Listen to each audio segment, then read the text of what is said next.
Welcome to Founders Future, a podcast powered by Closers.io, where we dive into the journeys of innovative entrepreneurs and explore the road ahead of them and their companies.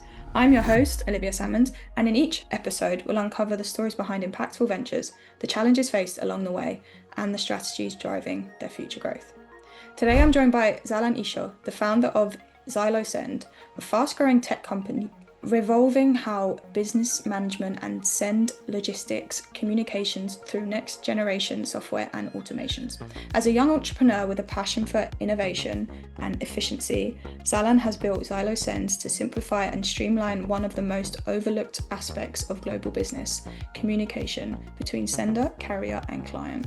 Zalan, very warm welcome to Founders Future. Thank you so much for joining me today. Thanks for having me. It's a pleasure to have you here, and I'm excited to dive in. So can you take me back to what it was that you was doing before you started up Zalan, and then from there, what motivated you to start up the company? Zalan is an email marketing agency, and I have been doing email and SMS marketing for the past 3 years. I was working for Appearance Marketing Agency, which is a full service marketing agency based out of Montreal. I was taking care of all of the email marketing end of that agency. So I really fell in love with it there. I love doing the designs. I love how the automations work. And once you finish everything for a client and you see the cogs and the gears start going through with the systems, it feels amazing. I love that. Yeah, you get such a buzz now, right? When things gone up and going and you just see how it's working out. Very cool. So talk me through that a little bit. So walk me through the business a little bit more so listeners can have some more context. So who would you say is your ideal customer? Who do you love to work with the most? And then from there, what offers do you provide to them? My ideal customer really is e-commerce brand owners who sell product based, just products in general. Yeah. I usually work with clothing brands. That's what I have a lot of experience in. The women's Okay. fashion niche. I've done emails. I've sent emails, sorry, for two different women's shoe brands, AS98 to MJU and MJUS. Also, I've worked with consumer goods such as Mm, GMB Pro, which is like a barber like a bag brand. They sell bags for barbers, on the road barbers, okay. not the average in shop barbers. But we'll get more on that later. And currently, I am working with this AI clothing brand called Children of Khan or Luca Maxim. That's his personal brand. His personal brand is Luca Maxim, which is his full name, but he makes these AI meme content and he sells his clothes through that. Super innovative. It's Yeah. amazing to be a part of his journey and see I how fast he's been scaling. I love that. So how do you help them scale? What is exactly how you do? Walk me through how you'd work with somebody if I was to on board with you. I take care of the email and SMS marketing side of the business, so all the back end retention marketing. So Okay. all the systems, automations, design, campaigns. For the systemized side of it, I usually takes me a month and a half to set up all of the systems, design-based emails that go out when someone joins an email list, Mm, all and the abandoned cart flows, the abandoned checkout flows, abandoned site flows. I have a list of all the stuff that I fill out and I make for the client.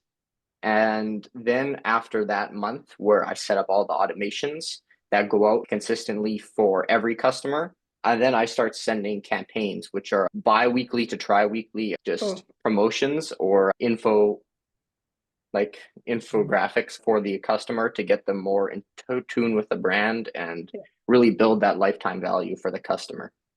Okay, amazing. And how long is it you'll typically spend working with a customer? Do you like fully immerse yourself in the brand itself and in the company, or is it more of a done with you service where you set it up and then leave them to it?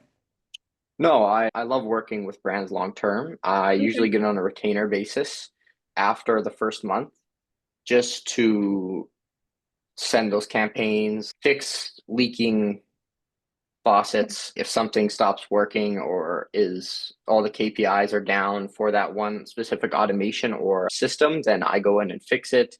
And I send the tri-weekly campaigns, like I said, because that's the only way that the customers can really get in touch with the brand through another channel. Yeah. Like if they can see your content, but you can't really reach out to them personally with with your content. So email and SMS is really a really good way for the brand to get in touch with the customer on a more personal level.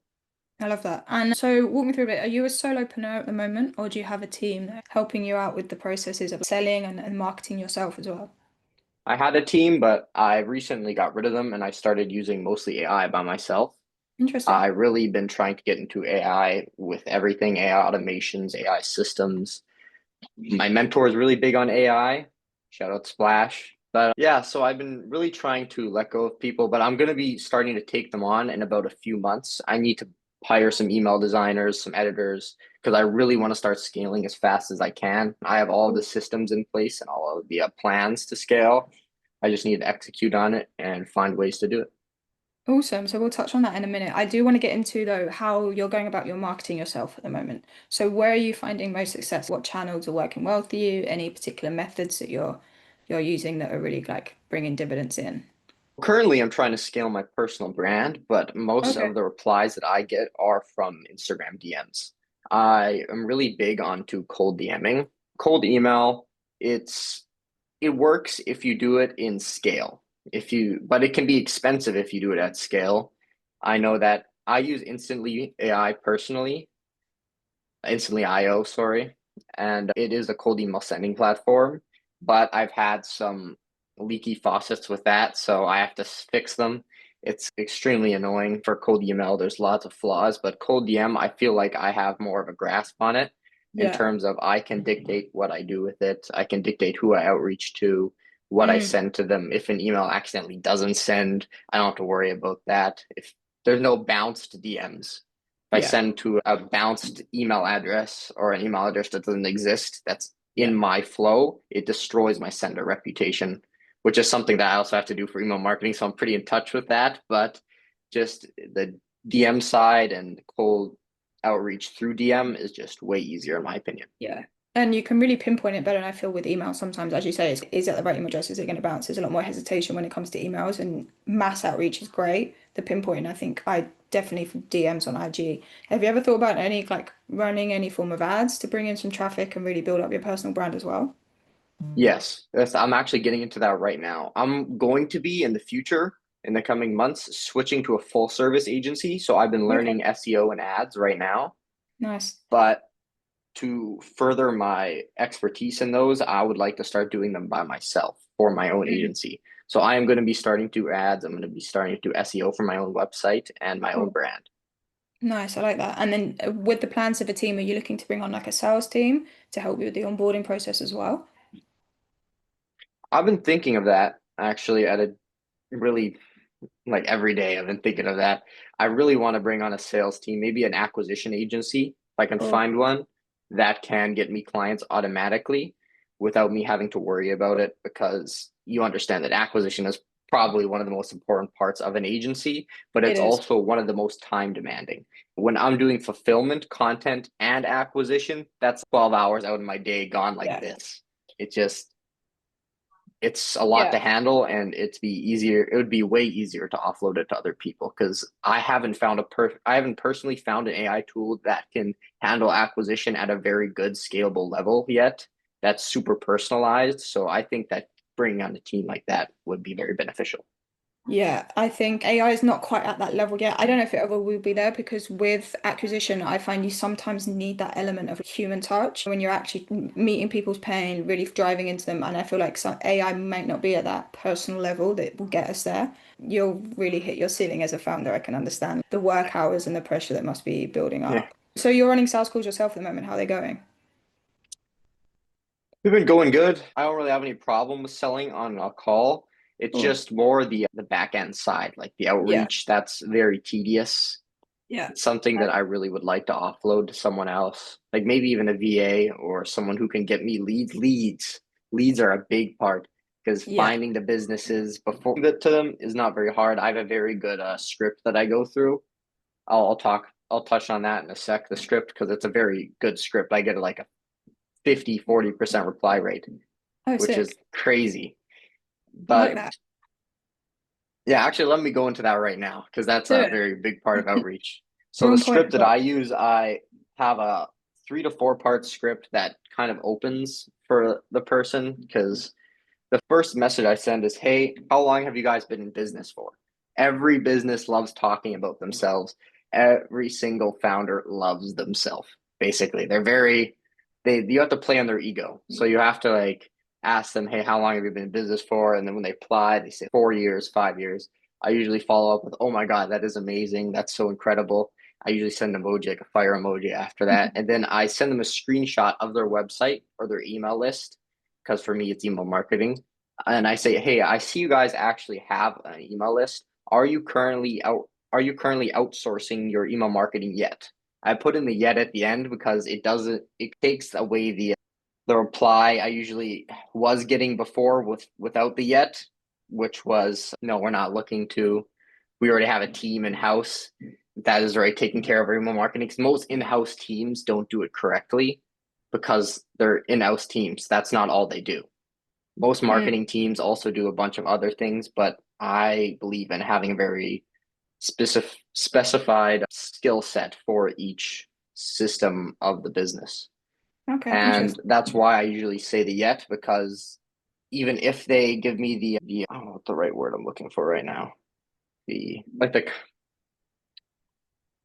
You're good. Take your time. the counter to that, if they give me the counter to that question, or yeah, the It question. it sets you up. It's a hook. You'll always get a response with it, whether it's a yes or no. Whereas the other times, as you Yes. say, it's just a flat out, I'm not interested. But you've actually prompted them to respond to you. You've dug into Yes. that. Have you done that yet? Like, why haven't you done it? If not, do you know what I mean? Is Yeah. that what you're trying to Because say? if they say they have an in-house team, then I usually give them a list of brands that are at a way bigger scale than Yeah. them that Okay. do have an out agency that does their email marketing for them. Personally, I have friends who run some of the biggest email marketing agencies in Canada, and they work with huge brands that have worked with in-house teams before, but they see Mm, better results working with offloading agency for their interesting. marketing. Okay, interesting. So talk to me about what are your plans for the future then? So how have you got like a goal in mind that you're looking to hit with this and really take this further? Yes. By December, I'm hoping to have around 7 clients under Okay. my agency. And I'm hoping to bring on a team of email designers and people who can help me scale my personal brand as well, like maybe a content marketing agency, so that I can really get those inbound leads from Mm. people who are already watching my content. Also, another thing is by next year, I will hope to have a 50-person team handling around 100 clients. That's what No. I'm hoping to do because I already have the systems and scale, and I already know people who have scaled, and I get mentoring and teaching by them. Like personally, I've seen how to scale. I've seen the things that can go wrong with it if done poorly and incorrectly. So I think I am ready to take on those next steps.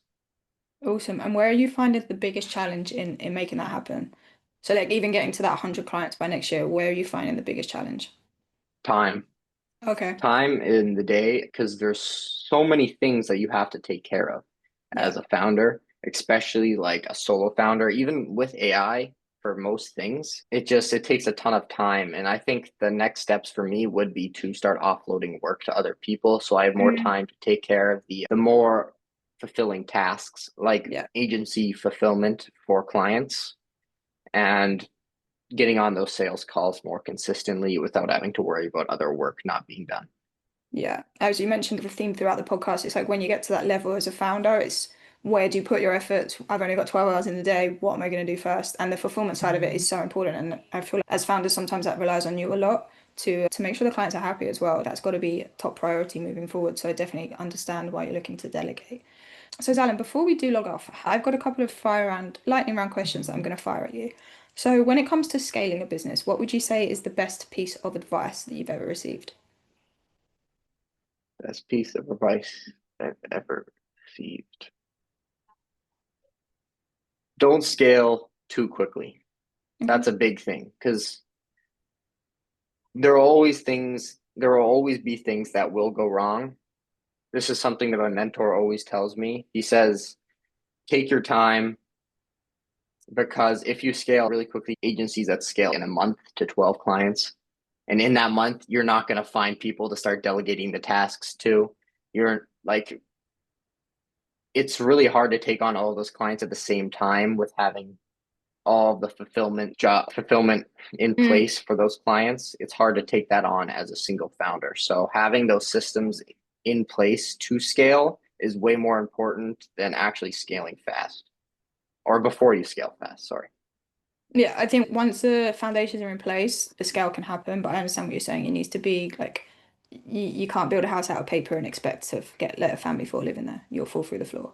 And then, Zalan, as a final question to you, and to maybe any other young founders who are out there listening and just at the start of their journey, what advice could you leave them with to help keep pushing forward and get to the levels that you're at the moment? Stop watching social media as much. You'll see these people who are 15-year-olds, 17-year-olds who say that they're making 100K a month to $1 million a month. It really brings the FOMO into your business and it will destroy you. Everyone has a separate journey and just stick to your own path. That's all I can say because that's what I've experienced. You'll see these people online who are driving these crazy cars, have all the things that you want at a younger age than you, but most of them don't have the experience to keep all of that. So that's what you have to remember. Time builds diamonds. Ooh, I like that. So Time does build diamonds. And diamonds are forever, so look after them. Very cool. And Zalan, thank you so much for joining me today and for sharing your incredible journey and insight with us. Where can the listeners reach out to work with you or connect with you if they would like to do so? I'm mainly found on Instagram under Zalan Isho. ZALANISO is my tag. And if you want to reach out to me, have any questions about email marketing or anything to do with the entrepreneurial journey, don't feel free to reach out. Awesome. I love that. And I feel like they should. You got a wise head. Very cool. Great to take advice from. So thank you again for joining us. And to our listeners, if you enjoyed this episode, please do not forget to subscribe to Founders Future via wherever you listen to your favorite podcasts. And if you are a business owner, specifically a coach, consultant, or agency owner, and you're really looking to scale your business and you want to enhance your sales and marketing efforts, visit closers.io to hop on a call with one of our team and discover how we went from zero to $30 million per year in less than 3 years. But until then, keep climbing and we will see you on the next one.